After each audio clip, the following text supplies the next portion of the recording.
Hello, Steve White 89. Well, I finally got to start my Madonna concert marathon, Madonna-thon, and I just watched, of course, the Virgin Tour, Madonna's first tour. Now, the tour only went to America and Canada, so it's not considered a world tour, although Canada is a different country, even if it is on the same continent. So I kind of consider it a world tour. I don't really think of it any differently as the other tours. They did 40 shows. And it started off in Seattle at the Paramount Theatre, and that was on April 10th, and it went till June 10, finished in Madison Square Garden. And they were supposed to go to the UK and Asia, but didn't happen. No one knows why. It was all planned. There were dates that were apparently booked in Australia and Japan, so she apparently was going to come here on her first tour because they knew she had a big fan base here. We actually gave her first hit. Holiday was in the charts in Australia before anywhere else in the world.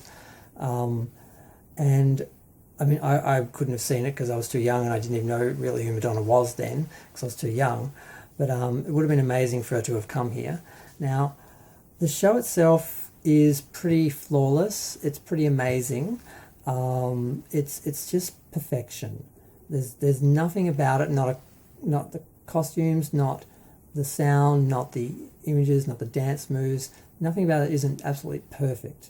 Now, unfortunately, the video of the concert isn't perfect. It was filmed, apparently on film, the whole concert, but they never released the whole concert. There's 4 segments missing. There's the little introduction at the start. The stage was like a diamond-shaped stage, and it had 4 screens, one at the back and one on one side and 2 on the other side. And after the Beastie Boys, who were the support act, left, pictures of Madonna were projected on the screens, and then music sort of playing, and Madonna sort of reassuring the crowd it was going to be all right. And it's sort of a play on sort of walking someone through their first time, and a play on, virginity and so forth and that. And then the screens turn blue on the side and pink in the center, and music goes off, and Dress You Up starts, and that's the start of the concert. It only goes for about a minute, so that's missing. Angel is missing, which was before Gambler, and it was 3 minutes. It had like a 3-minute musical interlude, which is, I guess, when they got changed in the costumes. And then Borderline followed Gambler, and Burning Up was before Like a Virgin towards the end. So there's different rumours as to why those parts are missing. The first is that it was shot for TV, apparently. Someone said it was shot for TV, and I did hear someone say they had a copy that they recorded off TV, and it had to fit into an hour slot, so they cut it down to 49 minutes with like 11 minutes for commercials. So that's what I heard. The other thing I heard was that it was made for video, because originally I heard it was filmed for TV and then just edited for TV and then put onto video without any changes. The other version I heard was that it was made for video, but because in those days videos were you could get them in sort of set times like 1 hour, 90 minutes, 2 hours, they couldn't fill 90 minutes, so they wanted to keep it to 1 hour because they didn't want to make up a specific timed video because it would cost more money to have one done like that, so they just kept it to an hour.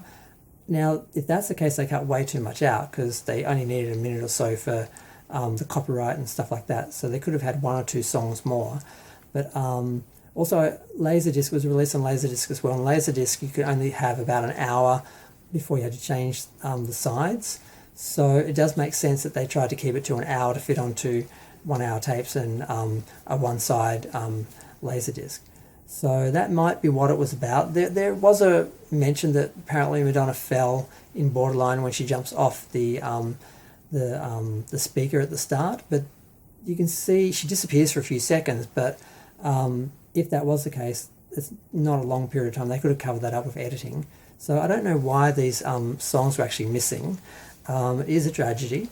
Now, there are versions of them because someone fortunately recorded the whole concert, a fan. It's all from one side. It's very poor quality, but someone remastered it and put audio from one of the live recordings, because there was a couple of good quality audio recordings of the concerts, and I think one was an official one, and they put the audio over them, so they're almost watchable. I've watched them, I've got them, but it's still a tragedy. I'm really hoping that somewhere they have the original film, and for the 40th anniversary, which is sort of this year, they'll actually do a proper HD scan and release it and make it available either on streaming or on Blu-ray as part of a box set or something like that. I'm hoping for something big for our anniversary, but I don't think we're going to get it. Now, like I said, the concert itself is flawless. It's very simple. Like I said, it's just a diamond-shaped stage with some screens they barely use. In Over and Over, they have a peace sign at the back, and then on the sides, at some points, they have what looks like pictures of the band.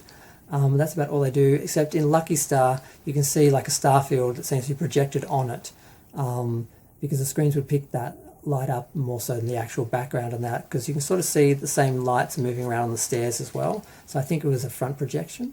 But that's really all they do, and but they didn't need any more than that, because Madonna's energy is amazing. She starts off in like an outfit which is like a denim, like graffiti sort of fluoro sort of design, and then under that she's got a see-through lace top, and she's got a miniskirt and leggings, and she's wearing kitten heels the whole time. And then she changes into like a blue number, which is black number, which is tights on with a sort of dress with fringe. And I think the last outfit is just the white outfit. And the dancers are sort of matching and they change as well. And the last change, of course, is for Like a Virgin. I think I mentioned there was an interlude, because Angel goes for 3 minutes, and then there's about 3 minute interlude before she changes into the outfit, the different outfit for Gambler. And it's actually quite watchable. Like, there's a little bit of music. They didn't even need to cut it out for that reason, because that could have possibly, but it's only half, I don't know. But it's very disappointing, because I really have wanted to see the whole thing. But it is amazing to watch. There's, like I said, it's pretty much flawless. It's just Madonna, two backup dancers who are very cute. One of them's really cute, and the guitarist is pretty cute as well. And it's just her and two dancers dancing non-stop for like 50 minutes.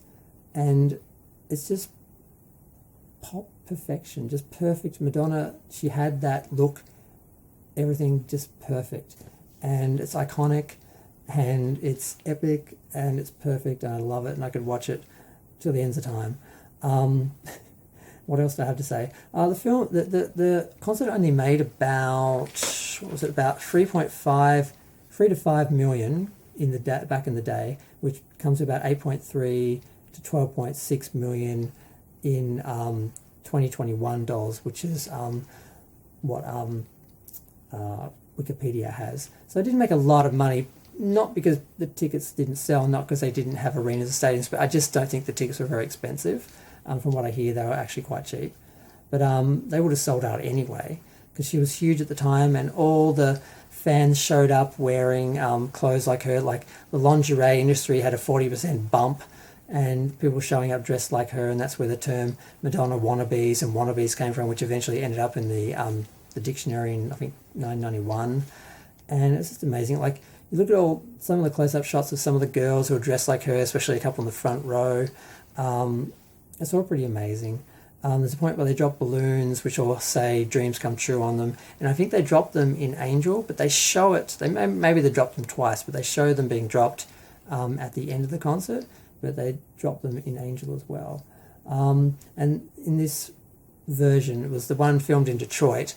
Her dad comes out at the end. There's audio of him telling her to get off that stage. And then he comes and drags her off, and then she's like, "I'm not going without my fur," and she comes back and gets her fur that she left on the mic stand.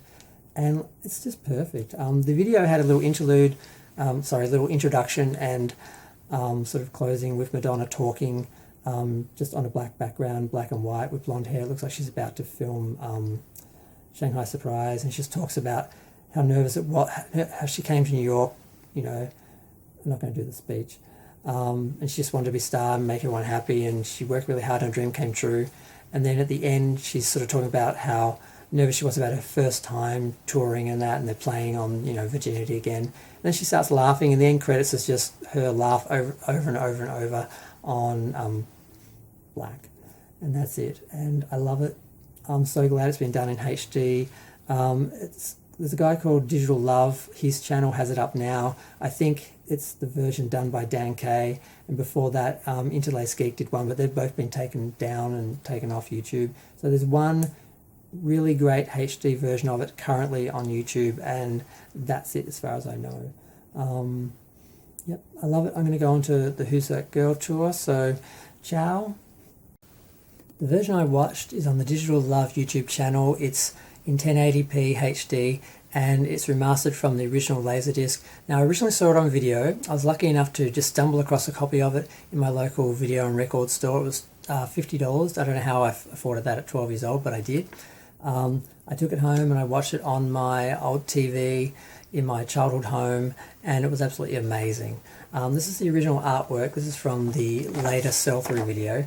The version I originally got was the cardboard box version with it was gold embossed, and it was the opening flap that had this artwork on the inside. And it wasn't the first concert of Madonna's I saw. I saw Blonde Ambition first, then I got this, and then I got the Who's That Girl tour after that. Ciao Italia. I should also mention that Patrick Land was the musical director, Mario Powell did the costumes, and Debbie Mazar did Madonna's makeup and hair.